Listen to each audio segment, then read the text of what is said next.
জুনে ভারত অথবা চীন সফরে যেতে পারেন প্রধানমন্ত্রী, জানালেন পররাষ্ট্রমন্ত্রী। পশ্চিমবঙ্গে ক্ষমতা পালা বদলে পুশিন হলে পাল্টা ব্যবস্থা নেবে ঢাকা। স্বাস্থ্য খাত দীর্ঘদিন ধরে অবহেলার শিকার, বলেছেন ডাক্তার জুবাইদা। হামে ৩ শতাধিক শিশুর মৃত্যুতে অন্তর্বর্তী সরকারের গাফিলতি আছে কিনা তদন্ত হবে, মন্তব্য তথ্য উপদেষ্টার। মুক্তিযোদ্ধাদের জন্য নির্মাণ হবে আরও ৩০,০০০ বীর নিবাস, জানালেন প্রতিমন্ত্রী। সিভিল প্রশাসনের সাথে সমন্বয় করে কাজ করবে সশস্ত্র বাহিনী, বললেন প্রতিরক্ষা উপদেষ্টা। হাওড়ে ক্ষতিগ্রস্ত কৃষকদের প্রধানমন্ত্রীর নির্দেশে সহায়তা দান শুরু। খুশি কৃষকেরা, সঠিক তালিকা তৈরির ব্যাপারে কঠোর হুঁশিয়ারি কৃষিমন্ত্রী।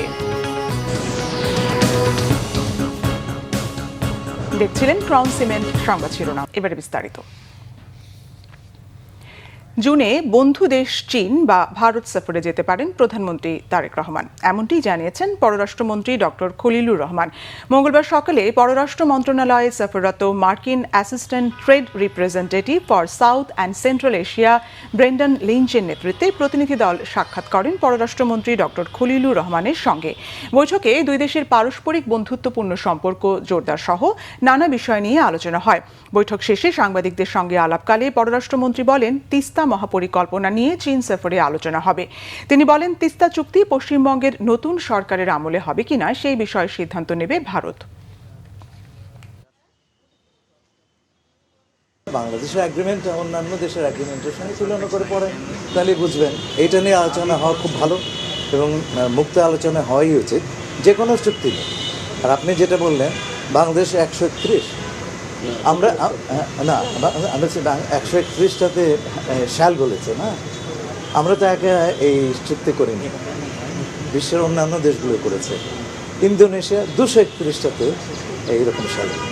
সুতরাং বাংলাদেশের চুক্তিটি যখন পাঠ করবেন তখন ইন্দোনেশিয়া, ভিয়েতনাম, কম্বোডিয়া, অন্যান্য যারা চুক্তি করেছে তাদেরটা পাশে নিয়ে পাঠ করলে পরে আপনি জিনিসটা ভালো করবেন। পশ্চিমবঙ্গে এখনও সরকার প্রতিষ্ঠিত হয়নি এবং তারা কি ভাবছেন কি করবেন সেটা তারা যদি না জানান, তাদের মাইন্ড রিড করার কাজ আমার না।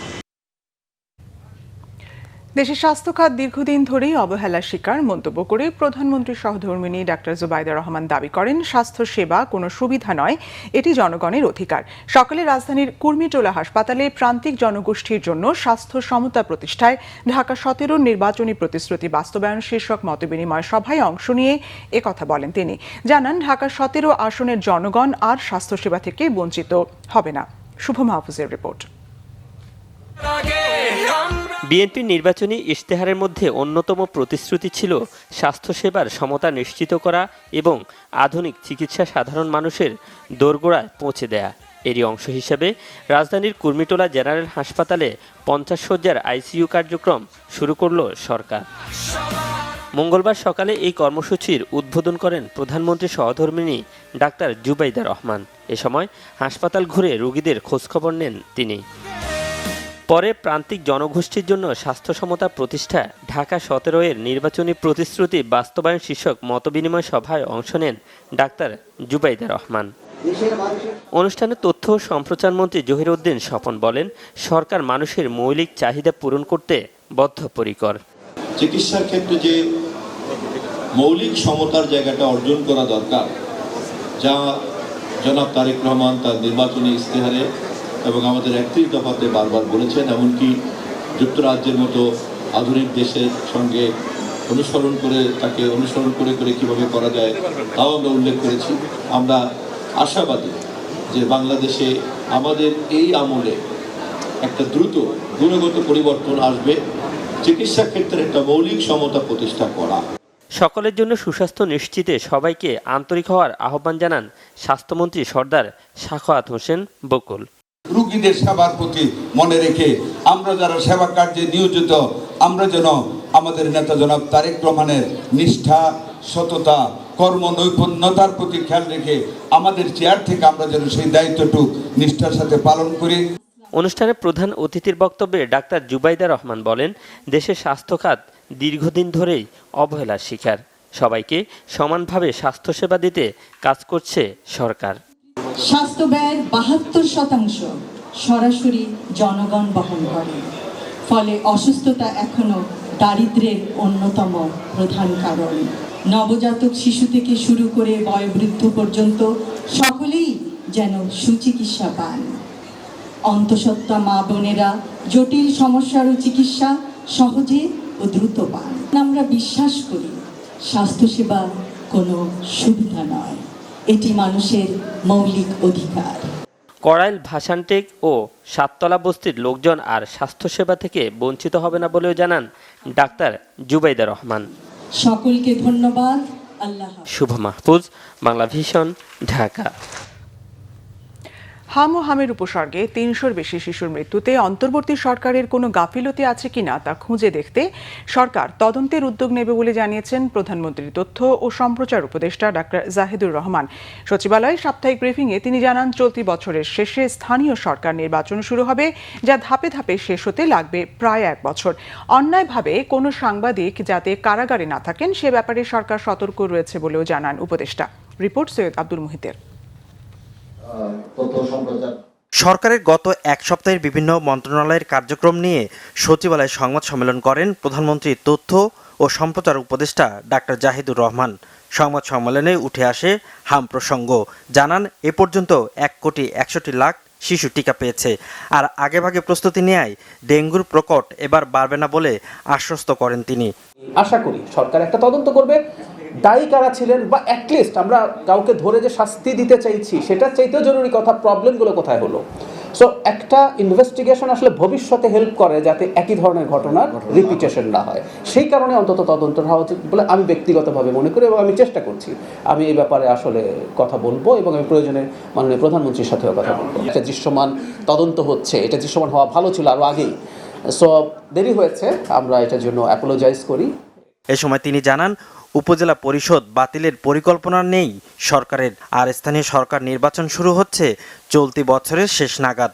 নির্বাচনটা 10 মাস থেকে 1 বছর লাগবে শুরু হওয়ার পর, এবং নির্বাচন শুরু হবে এই বছরের শেষের দিকে। কিছু প্রস্তুতির প্রয়োজন আছে, সেটাও ইনফ্যাক্ট ওই মন্ত্রণালয় থেকে আগে জানানো হয়েছে। একজন এমপি যেহেতু উপজেলা পরিষদের উপদেষ্টা, তার তো উপজেলা পরিষদে একটা অফিস থাকা উচিতই। আবারও বলছি, এই আলাপ সমাজে আছে, কেউ করতে পারেন যে তারা আদৌ উপদেষ্টা থাকা উচিত কিনা।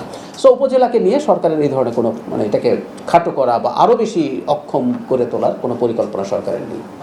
সংবাদ সম্মেলনে উঠে আসে কারাগারে থাকা সাংবাদিকদের প্রসঙ্গ। এই যে সাংবাদিক যাদেরকে এই ধরনের হত্যা মামলা দেওয়া হয়েছে, তাদের কারো অপরাধ হত্যা মামলার হত্যার চাইতে বেশি।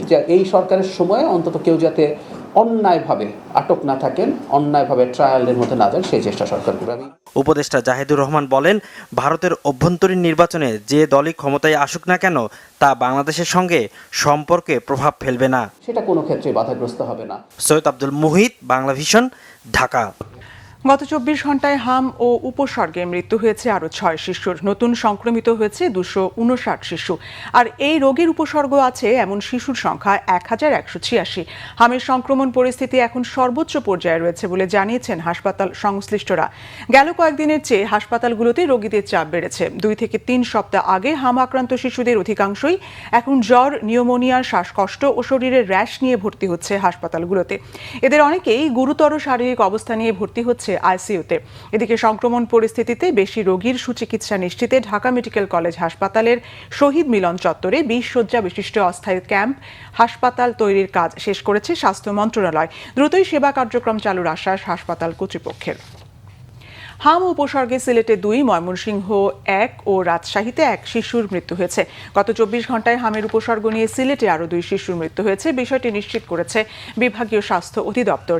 এমএজি ওসমানী মেডিকেল কলেজ হাসপাতালে চিকিৎসাধীন অবস্থায় মারা যাওয়া ২ শিশু ৫ ও ৬ মাস বয়সী। এ নিয়ে সিলেট বিভাগে ১৮ শিশুর মৃত্যু হয়েছে। এদিকে বর্তমানে সিলেট বিভাগের বিভিন্ন হাসপাতালে হামের উপসর্গ নিয়ে চিকিৎসাধীন রয়েছেন ২০০ জন।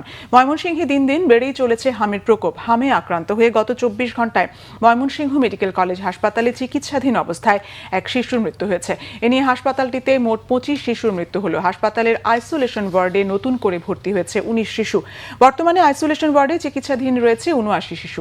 হাসপাতাল কর্তৃপক্ষ জানায়, গত ১৭ মার্চ থেকে আজ পর্যন্ত হামের লক্ষণ নিয়ে ময়মনসিংহ মেডিকেল কলেজ হাসপাতালে মোট ১,০৮৮ শিশু ভর্তি রয়েছে। রাজশাহীতেও হামে আক্রান্ত ১ শিশুর মৃত্যু হয়েছে। মুক্তিযুদ্ধ বিষয়ক মন্ত্রী অ্যাডভোকেট আহমেদ আজম খান বলেছেন, বাংলাদেশের ইতিহাসের সবচেয়ে বড় অর্জন মুক্তিযুদ্ধকে সমুন্নত রাখতে কাজ করছে সরকার। আর প্রতিমন্ত্রী ইশরাক হোসেন বলেছেন, মুক্তিযোদ্ধাদের জন্য বীর নিবাস প্রকল্পের মাধ্যমে আরও 30,000 বাসস্থান নির্মাণ করবে সরকার। অন্যদিকে প্রধানমন্ত্রীর প্রতিরক্ষা বিষয়ক উপদেষ্টা অবসরপ্রাপ্ত ব্রিগেডিয়ার ডক্টর AKM শামসুল ইসলাম বলেছেন, দেশের স্বার্থে সিভিল প্রশাসনের সঙ্গে সমন্বয় করে কাজ করবে সশস্ত্র বাহিনী। মুহিবুল্লাহ মুহিবের রিপোর্টে বিস্তারিত। রাজধানীর ওসমানী মিলনায়তনে আয়োজিত জেলা প্রশাসক সম্মেলনের তৃতীয় দিনে প্রতিরক্ষা মন্ত্রণালয় ও সশস্ত্র বাহিনী বিভাগের সঙ্গে দিনের প্রথম কার্য অধিবেশন অনুষ্ঠিত হয়। পরে গণমাধ্যমের সাথে কথা বলেন প্রধানমন্ত্রীর প্রতিরক্ষা বিষয়ক উপদেষ্টা অবসরপ্রাপ্ত brigadier general doctor AKM Shamsul Islam. তিনি বলেন, পেশাদারিত্ব ও দেশপ্রেমে উদ্বুদ্ধ হয়ে যাতে সেনাবাহিনীকে গঠন করা যায় সে বিষয়ে জেলা প্রশাসকদের ভূমিকা নিয়ে আলোচনা হয়েছে সম্মেলনে। সেনাবাহিনীতে যাতে আমরা আরো শক্তিশালী জনবল সম্পৃক্ত করতে পারি এবং সেই ব্যাপারে জেলা প্রশাসকদের কি ভূমিকা সে ব্যাপারে আমরা আলোচনা করেছি। আরও আলোচনা করেছি আমাদের যে বিগত ইলেকশনে সেনাবাহিনী আমাদের যে জেলা প্রশাসক কিংবা সিভিল অ্যাডমিনিস্ট্রেশনের যে রোল, তারা যে হারমোনিতে কাজ করেছে সেই হারমোনিটাকে আরও কিভাবে স্ট্রং করা যায়, পারস্পরিক আস্থা এবং বিশ্বাস আরও কিভাবে বৃদ্ধি করা যায় সেই ব্যাপারে আমরা আলোচনা করেছি। মোট 8টি কার্য অধিবেশনে স্থানীয় সরকার, মুক্তিযুদ্ধ বিষয়ক মন্ত্রণালয়ের মন্ত্রী ও প্রতিমন্ত্রীরা নানা দিক নির্দেশনা দেন জেলা প্রশাসকদের। আওয়ামী লীগ আমলে মুক্তিযোদ্ধাদের তালিকা নিয়ে যে অনিয়ম হয়েছে তা নিরসনে জেলা প্রশাসকদের সহায়তা চান মন্ত্রীরা। মুক্তিযুদ্ধ আমাদের ইতিহাসের সবচেয়ে বড় অর্জন। এই অর্জনকে আমরা লালন করি, আমরা ধারণ করি।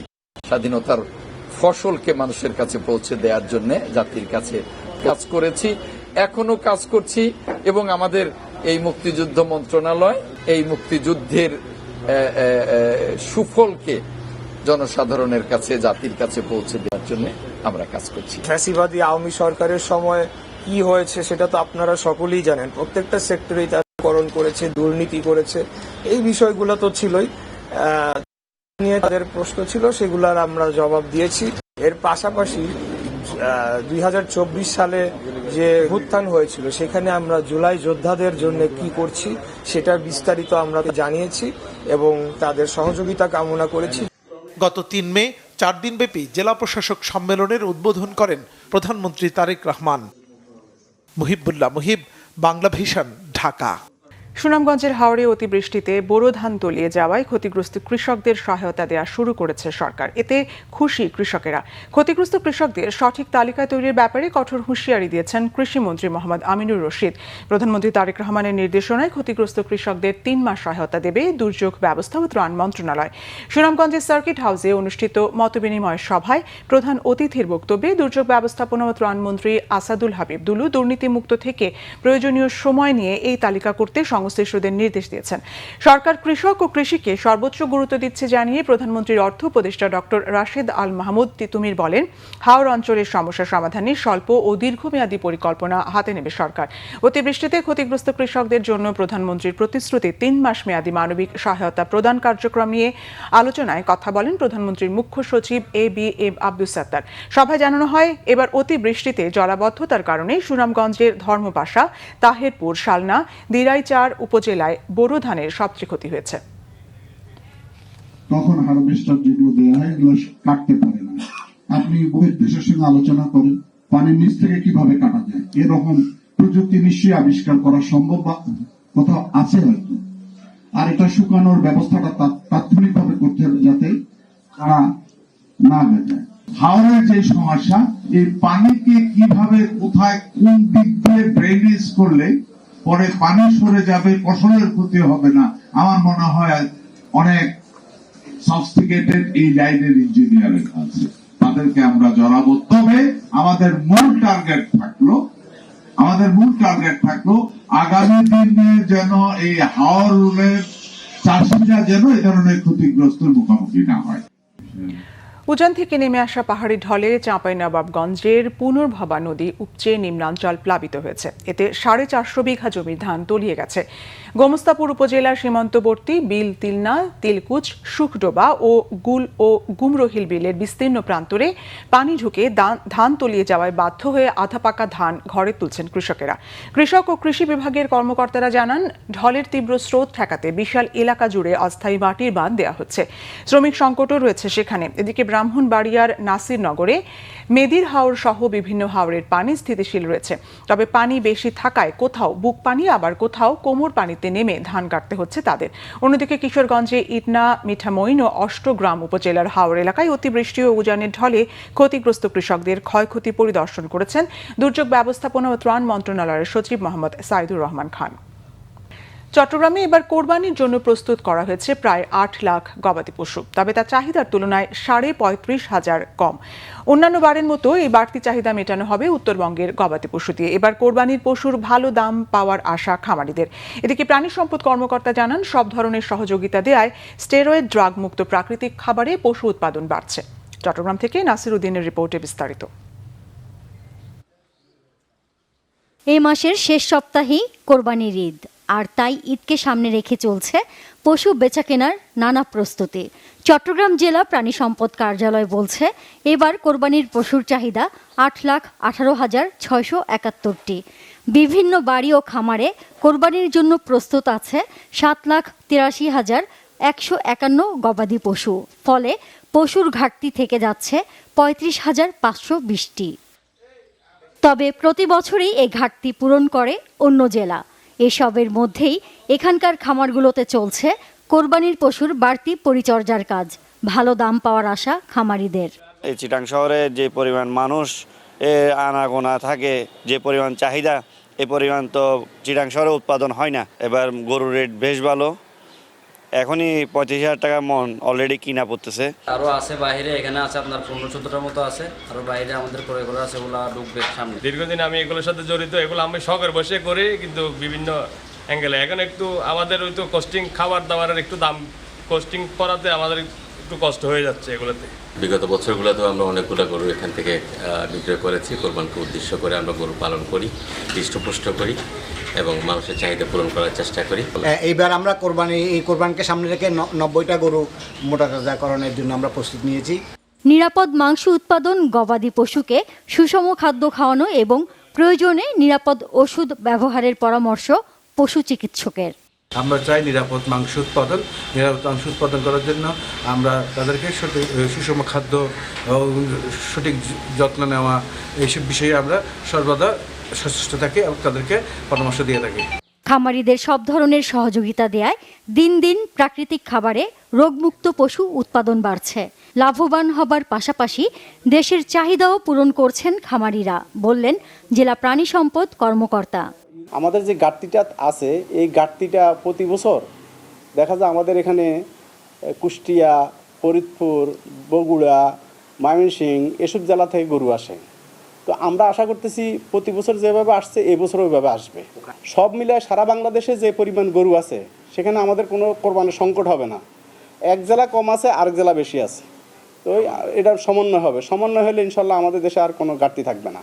চট্টগ্রামে ছোট বড় পশুর খামার রয়েছে 12,000। এছাড়া ব্যক্তিগত পর্যায়ে নানা শ্রেণী পেশার মানুষ পশু লালন পালন করায় দেশে উৎপাদিত পশু দিয়েই কোরবানির চাহিদা পূরণ হচ্ছে। Bangla vision news desk. যুক্তরাষ্ট্রের সাথে বাণিজ্য চুক্তি চাইলেই বাতিল করা যাবে না, সফররত মার্কিন প্রতিনিধি দলের সঙ্গে বৈঠক শেষে বলেছেন বাণিজ্যমন্ত্রী খন্দকার আব্দুল মুকতাদির। সচিবালয়ে বাণিজ্যমন্ত্রীর সঙ্গে সাক্ষাৎ করেন যুক্তরাষ্ট্রের assistant trade representative for South and Central Asia Brendan লিঞ্চের নেতৃত্বে প্রতিনিধি দল। বৈঠক শেষে বাণিজ্যমন্ত্রী খন্দকার আব্দুল মুকতাদির বলেন, বাংলাদেশ ও যুক্তরাষ্ট্রের মধ্যে পারস্পরিক বাণিজ্য চুক্তি দুটি রাষ্ট্রের মধ্যে হয়েছে। এটি এমন নয় যে ইচ্ছে করলেই চুক্তি রাখলাম কিংবা শেষ করে ফেললাম। তিনি বলেন, যে কোনো চুক্তিতেই সংশ্লিষ্ট পক্ষ তার সুবিধা পাওয়ার চেষ্টা করে। কিছু কিছু ধারা এক পক্ষের অনুকূলে থাকে, আবার কিছু কিছু অন্য পক্ষের অনুকূলে থাকে। এই দুইয়ের সম্মিলনে উভয় পক্ষের জন্য উইন উইন সিচুয়েশন তৈরির চেষ্টা হয়। বাণিজ্যমন্ত্রী বলেন, বাংলাদেশ ও যুক্তরাষ্ট্রের মধ্যে পারস্পরিক বাণিজ্য চুক্তি একটি বাস্তবতা। উত্তরাধিকার সূত্রে এটি পেয়েছে বর্তমান সরকার। চুক্তি নিয়ে অহেতুক আতঙ্কিত না হওয়ার অনুরোধ মন্ত্রীর।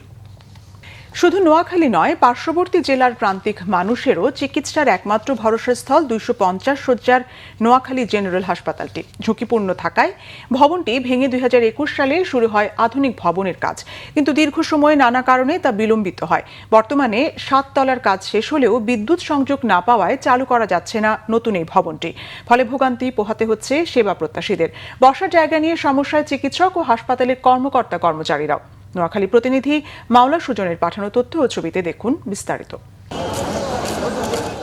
এই বেহাল দশা নোয়াখালী জেনারেল হাসপাতালের।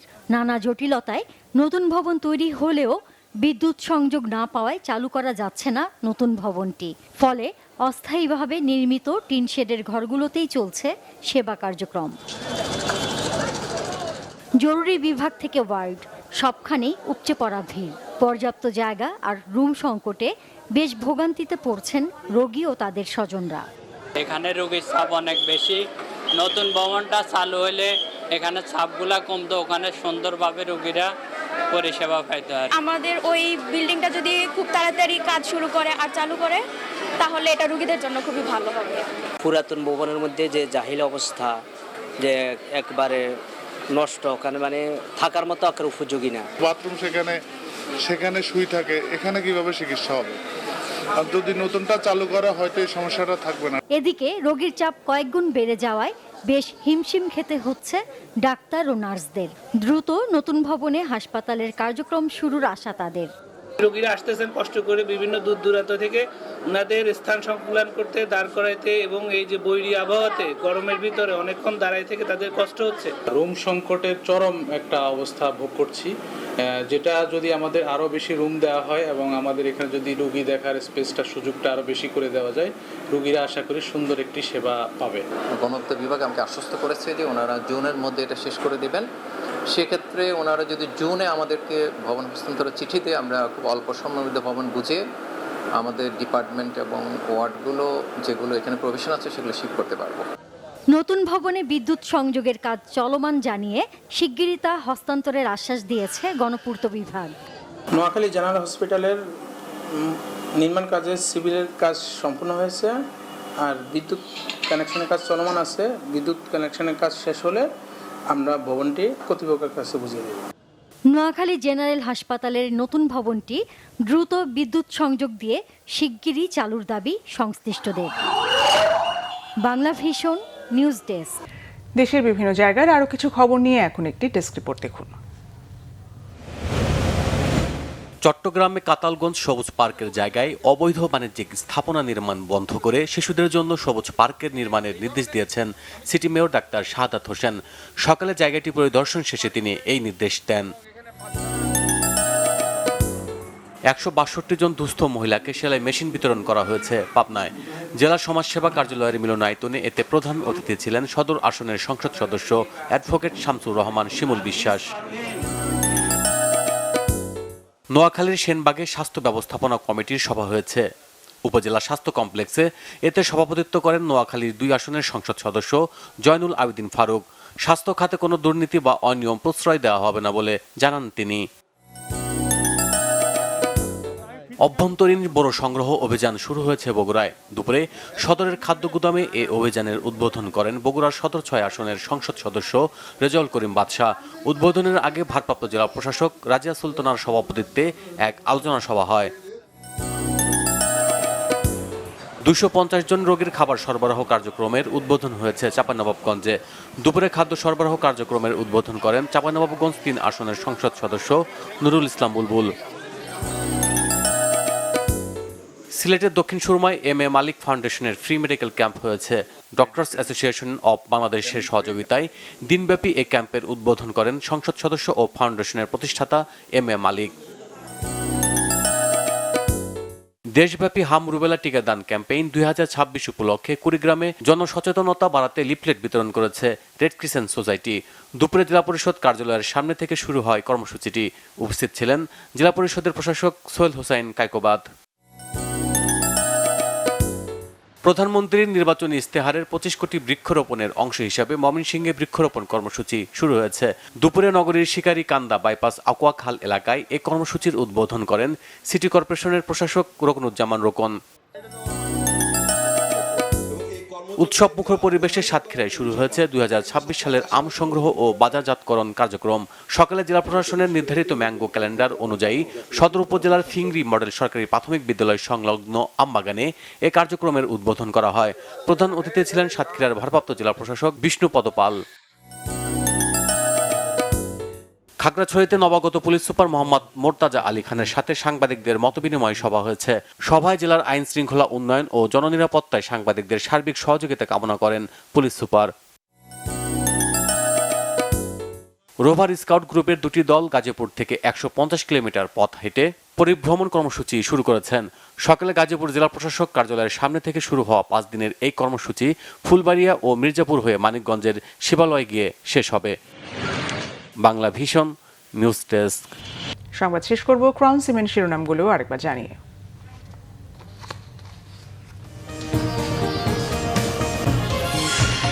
জুনে ভারত অথবা চীন সফরে যেতে পারেন প্রধানমন্ত্রী, জানালেন পররাষ্ট্রমন্ত্রী। পশ্চিমবঙ্গে ক্ষমতা পালা বদলে পুশিন হলে পাল্টা ব্যবস্থা নেবে ঢাকা।